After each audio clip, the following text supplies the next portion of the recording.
Hi welcome back to the channel. 22 महीने 17,000 kilometre ये total समय लगा है मेरे को इस बाइक का रिव्यू रिकॉर्ड करने के लिए। जी हाँ, तो तकरीबन 22 महीने हो चुके। ये मोटरसाइकिल मैंने मई 2023 में खरीदी थी और अब तक मैं इसको 17,000 किलोमीटर चला चुका हूँ। इतना लंबा समय इसलिए लगा क्योंकि जब भी मैं रिव्यू बनाना चाहता तो बना सकता था। हर 5,000 किलोमीटर में एक रिव्यू डाल देता, 10 में, 15 में, 5 में। बट मैंने सोचा कि मैं इस बाइक को पहले हर टेरेन पे चलाऊं और उसके बाद आप लोगों के साथ शेयर करूं कि आप लोगों को बाइक लेनी चाहिए या नहीं। Why there is a reason behind it, because जब मैं भी कोई चीज़ परचेज करता हूं तो मैं अपनी हार्ड अर्न मनी लगाता हूं और मैं यूट्यूब पे जाके या इंटरनेट पे जाके उस चीज़ के बारे में पता करने की कोशिश करता हूँ। उसके पीछे एक सोल पर्पज ही होता है कि मेरे को उस चीज़ के अंदर क्या प्रोज हैं और कॉन्स हैं वो पता लग पाए। But I am not going to leave anything which is negative in this bike behind. I will share it with you because negative things are very important. You should know if you are planning to purchase और if you have already purchase. So ये video आप जरूर last तक देखिए ताकि आप लोगों को पूरी इंफॉर्मेशन इस वीडियो के अंदर मिल पाए। So hi, my name is Amit, also known as Mickey. आप देख रहे हैं मेरा चैनल राइड विद मिकी। तकरीबन 10th स्टैंडर्ड से मैं बाइक चला रहा हूँ और मेरी फर्स्ट बाइक रॉयल एनफील्ड 350 थी जो कि 1987 मॉडल थी and I loved that bike. 10th standard से लेकर 12th स्टैंडर्ड तक मैंने बाइक चलाई। सो यस, ये बाइक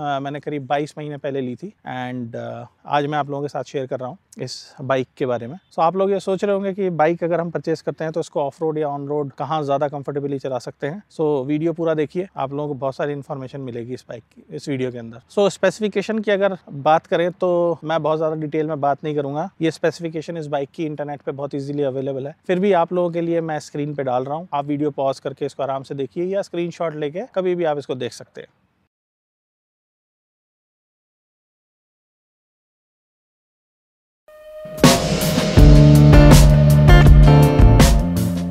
सो जल्दी से आपको बताते हैं कि मैंने इस बाइक के अंदर क्या क्या एसेसरीज लगाई हैं। सो स्टार्ट करते हैं सबसे important which is a centre stand. या एज यू कैन सी इस बाइक के अंदर मैंने सेंटर स्टैंड लगवाया है। पूरा वीडियो कितने का लगा, कहाँ से लगा, अगर आप जानना चाहते हैं तो मैं वीडियो का लिंक डिस्क्रिप्शन में डाल दूंगा और आई बटन भी रिफ्लेक्ट कर रहा होगा तो आप देख सकते हैं। Centre stand, yes, pro taper shoe protector actually gear lever के ऊपर and crash guard. Hyper rider के मैंने इसमें क्रैश गार्ड लगवाए हैं जो कि सबसे हैवी हैं, सबसे एक्सपेंसिव हैं एंड मस्त लुक आती है इनकी, इसलिए मैंने ये चूज करे। सो नकल गार्ड, या अगर आप एडवेंचर बाइक ले रहे हैं तो नकल गार्ड तो आपको लगानी पड़ेंगे। सो मैंने सिलेक्ट करे बाग बस्टर के विच आर ओरिजिनल। बहुत चीप ऑप्शंस भी अवेलेबल थी, लेकिन अगर आप लाखों रुपए अपनी बाइक पे खर्च कर रहे हो तो कुछ हज़ार आप अच्छी एसेसरीज जो बिल्कुल सामने से दिखती हैं और उनकी क्वालिटी भी बहुत हाई स्टैंडर्ड होती है तो उनमें खर्च करना कोई बुराई नहीं है। सो या बाग बस्टर के नकल गार्ड मैंने इसके अंदर लगाए हैं। These are very durable, very comfortable and very lightweight also, all aluminium as you can see. इनके बारे में बोलने की ज़्यादा ज़रूरत नहीं है। And then I have this HJG Mercedes style जो फॉग लैम्प्स और यू कैन से स्पॉटलाइट, जिनका थ्रो बहुत ही ब्यूटीफुल है और इनके बारे में भी अगर आप जानना चाहते हैं तो there is a video available on my channel, detailed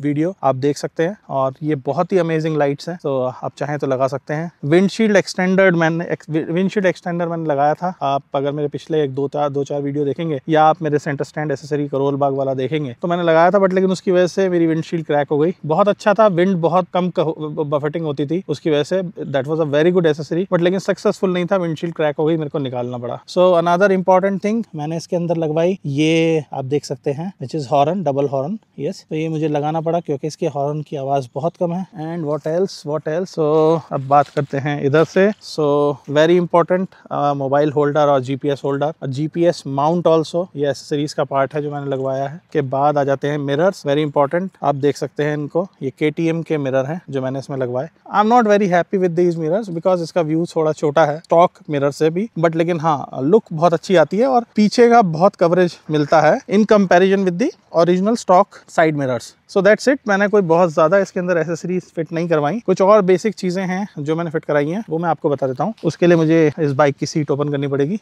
तो मैंने इसके अंदर एक ये ज़रूर लगवाया है, सिगरेट लाइटर वाला जो पॉइंट होता है। वाई? बिकॉज अगर आप टायर इन्फ्लेटर लगाएंगे तो इसके अंदर कोई ऑप्शन नहीं है आपको वो टायर इन्फ्लेटर इसके अंदर चलाने की, तो मैंने इसको लगवाया है फॉर इमरजेंसीज और इसका कनेक्शन दिया है बैटरी से। इसको साइड में मैंने यहाँ पर रख दिया है और सीट बंद हो जाती है, इसमें कोई दिक्कत नहीं आती। But yes, this is a very handy thing and I must say must have a accessory in your bike because अब टायर इन्फ्लेटर, बहुत सारी चीज़ें ऐसी हैं जो वो इसी वाले चार्जिंग पॉइंट पे चलती हैं। बाइक के अंदर इन्होंने दिया है charging port which is here, so you can use this also, but लेकिन ये टायर इन्फ्लेटर में काम नहीं करेगा until unless आपके पास USB टाइप A वाला टायर इन्फ्लेटर नहीं है, वो मार्केट में मिलते नहीं।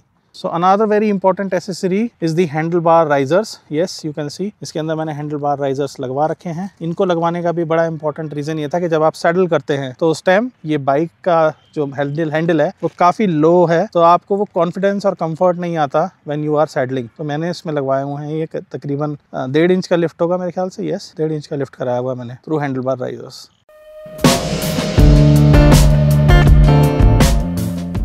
तो चलिए बात करते हैं बाइक के बारे में, बट उससे पहले मैं आपको एक चीज बता दूं कि बाइक के बारे में मैं कोशिश करूंगा लेमन लैंग्वेज में ही बात करने की। I am not going to speak very technical about anything, क्योंकि स्पेसिफिकेशन और ये सब चीजें लाइक टायर जो है क्या साइज है, कितना bhp निकालती है मोटरसाइकिल, इसका टॉर्क कितना है, कितने सीसी का इंजन है, ये सारी स्पेसिफिकेशन आपको ऑनलाइन मिल जाएगी। तो I am going to talk in a very layman language. Why? Because लोगों को समझ में आना चाहिए at the end of this video कि ये बाइक उनको लेनी है या नहीं लेनी। तो शुरू करते हैं बाइक की स्टार्टिंग से ही, बात करते हैं टायर्स की। तो ये टायर्स जो हैं ये कंपनी फिटेड ही है, कंपनी के साथ ही आए हैं। These tyres are very good. 17,500 kilometre ये टायर चल चुके हैं and I would like to show you the grip of the tyre. बस कैमरामैन के यहाँ पे टायरों का ग्रिप दिखाएं आके पास में। सो अभी भी ये 17,500 किलोमीटर चलने के बाद टायर जो हैं अभी भी मेरे ख्याल 2-4 हज़ार किलोमीटर चल जाएंगे आराम से। They are very good tyre, tubeless हैं, विद अलॉय व्हील्स हैं।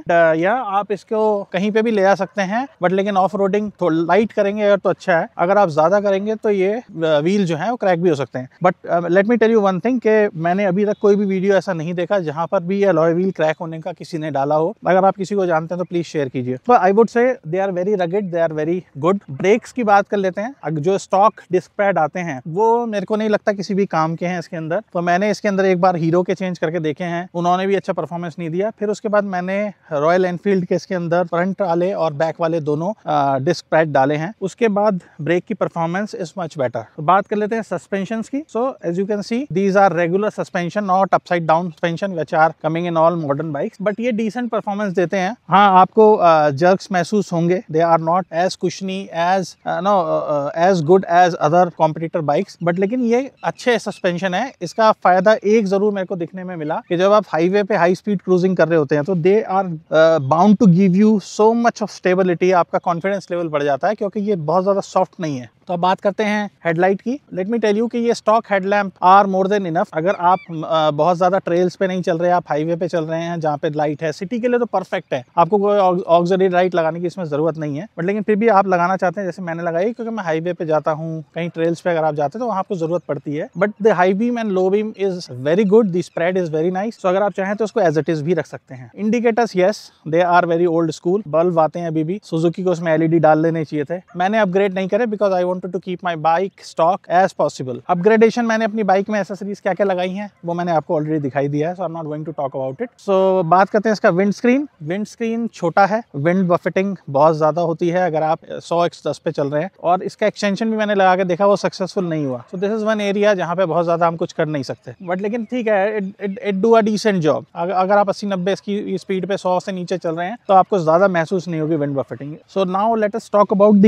Engine. Yeah this is a 250cc engine, but boss क्या पावर डिलीवरी है इसकी, लेट मी टेल यू। आप इसको पूरा दिन मतलब कि मैंने 900 किलोमीटर नागपुर से जयपुर करा है। सुबह 5 बजे से लेकर रात के 8:30 बजे मैं जयपुर पहुंच गया था। 900-950 किलोमीटर मैंने इसको कराया और एवरेज स्पीड मेरी कोई रही होगी 90 की। इसका मतलब यह है कि मैं 120-125 पे भगा रहा था इसको। उसके बावजूद भी मेरे को एक बार भी ऐसा नहीं लगा कि मेरे को बाइक को रोक के रेस्ट देना चाहिए। तो this engine is so wonderful कि आप इसको चलाते जाइए, आपको कोई चिंता करने की जरूरत नहीं है, बस इसकी सर्विस टाइम करवाइए। सो this is one of the best engine I would से। मजा आता है आपको चलाने में, एंड टॉर्क और पिकअप जो भी है आपके लिए एम्पल है if you are not riding in trails और आप बहुत ही ज्यादा एक्सट्रीम एडवेंचरस नहीं है। Bike will do the job for sure. This is one area which I don't like, मैं आपको बता ही चुका हूँ। डिटेल में देखना है तो आपको देखिए चलिए ये। सो एक चीज जो मेरे को इस बाइक की लगा के बहुत जरूरी है, वी स्टॉर्म वालों को सुधारनी चाहिए थी, जो उन्होंने नहीं सुधारी, वो है फुट पैक। ये वाला जो फुट पैक है फ्रंट का और ये साइलेंसर के बीच का गैप। सो क्यों मैं बताता हूँ। मेरा शू साइज है 9 और मेरी हाइट है 5 फीट 10 इंच एंड हाफ। जो लोग मेरे बराबर टॉल हैं, जिनका शू साइज इतना है और उससे ऊपर हैं, तो उनके लिए तो और बड़ी प्रॉब्लम हो जाती है। वो कैसे, ये देखिए। सो सपोज मैं सैडल कर रहा हूँ, तो सैडल करते समय मेरा शू इस पे आएगा ही आएगा।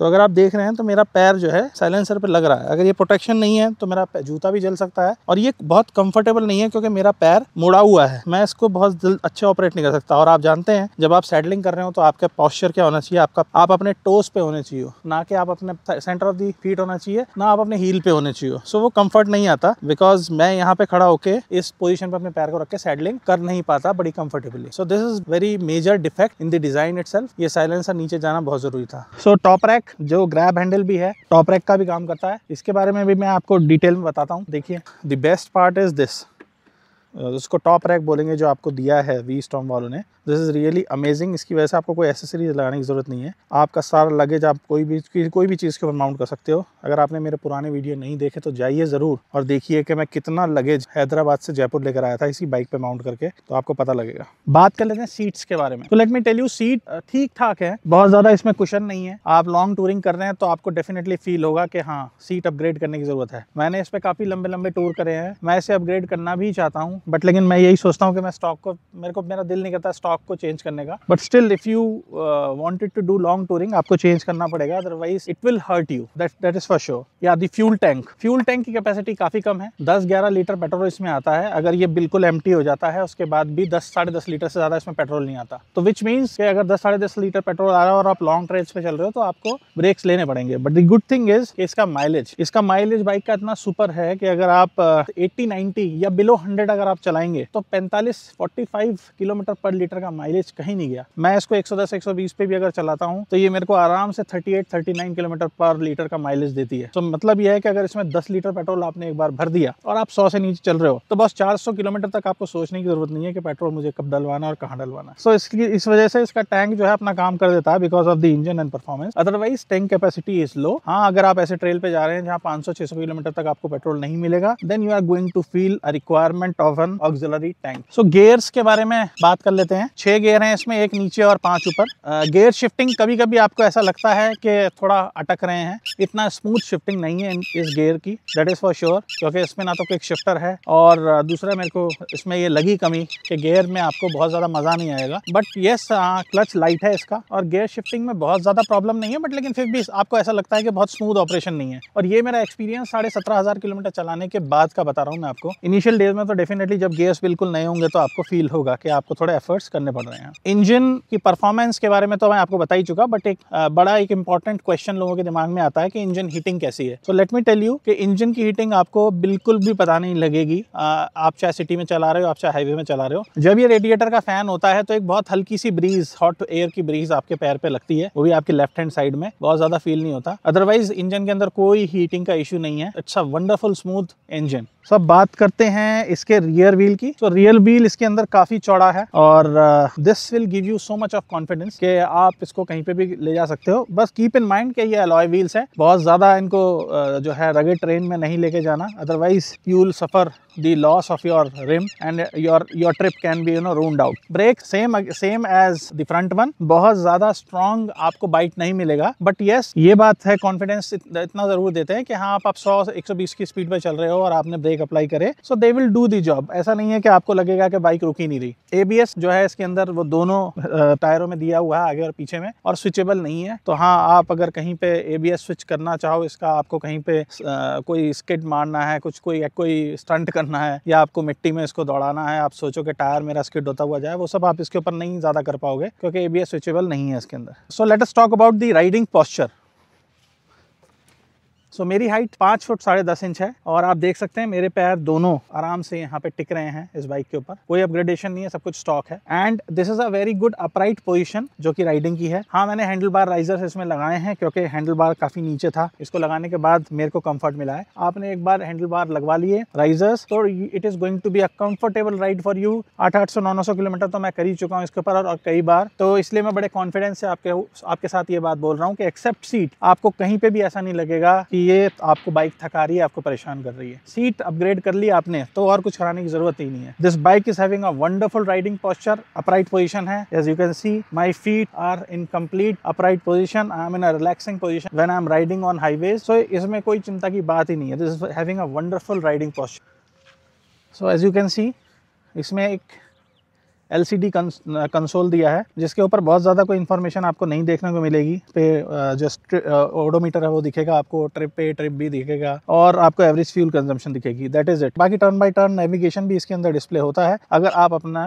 इसको मोबाइल ऐप से कनेक्ट कर ले तो। Otherwise this is a very limited information console. ये आपको एक जरूर फील होता है कि यहाँ पे एक अच्छा कंसोल सुजुकी को देना चाहिए था, चाहे 5-7 हज़ार रुपए एक्स्ट्रा ले लेते, बट लेकिन एटलीस्ट टेम्परेचर तो आता बाहर का इसके अंदर, फ्यूल कंजम्पशन, आपकी रेंज तो आती कम से कम कि कितना रेंज का आपको पेट्रोल बचा हुआ है। सो कुछ बेसिक चीजें हैं जो यहाँ पे मिसिंग है और उनको हम अपग्रेड भी नहीं कर सकते, that is a problem. Otherwise काफी स्वीट एंड सिंपल कंसोल है। It is readable throughout the day, throughout the night, in any condition. So बात कर लेते हैं वर्डिक्ट की। मेरा वर्डिक्ट, मेरी ओपिनियन। सो मेरी ओपिनियन ये कहती है कि अगर आपका बजट अंडर 3 लाख रुपीज है and you want to have a bike which is having a great riding posture, value for money, आप कम खर्चा करना चाहते हो अपने टूर्स पे, उस पैसे को आप और बहुत सारी चीजों में यूज कर सकते हो। आप अपना कैमरा गियर खरीद सकते हो, अच्छी अकोमोडेशन, अच्छी लोकेशंस पे जा सकते हो, माइलेज इसकी बहुत फैंटास्टिक है। सो this is the bike for you and you can definitely go ahead with this अगर आप बहुत ज्यादा एडवेंचर पे नहीं जाते बाइक्स को लेके। लेट मी टेल यू, जा सब जगह सकती है, बट ओनली आपको इसके व्हील्स अपग्रेड करने की जरूरत पड़ेगी। और जितने भी इंडिया के अंदर राइडर हैं, मैंने किसी को भी ऐसा एक्सट्रीम राइडिंग करते हुए देखा नहीं है ऑफ रोड ट्रेल्स के ऊपर, जिनको जो है मुश्किलें आ रही हो। हाँ, आप किसी मोटरसाइकिल को अगर आप बहुत बड़े पत्थरों पे कुदाओगे तो वो किसी भी मोटरसाइकिल के अंदर डैमेज हो सकता है। अगर आप इसको थोड़ा सा ध्यान से चलाओगे, you can take this bike anywhere in this world, that is for sure. और ये bike true value for money है। अगर आप लेने की सोच रहे हो एक एडवेंचर बाइक जिसका बहुत अच्छा पोस्चर हो और वैल्यू फॉर मनी हो, गो अहेड, आपको सोचने की जरूरत नहीं है। This is an amazing machine, you are going to love it for sure. So I hope आपको ये वीडियो पसंद आया होगा, आपको ये वीडियो डिसाइड करने में मदद करेगा कि आपको ये बाइक को लेना है या नहीं लेना। अगर ये वीडियो आपको अच्छा लगा हो तो वीडियो को लाइक कीजिए, वीडियो को शेयर भी कीजिए अपने फ्रेंड्स के साथ जो लोग प्लान कर रहे हैं या जिन लोगों ने ऑलरेडी ले ली है बाइक, एंड चैनल को सब्सक्राइब जरूर करिए ताकि आपको आगे और भी वीडियो इस तरीके के देखने को मिलते रहें। Thanks for watching so far, till then take care, bye bye, sayonara.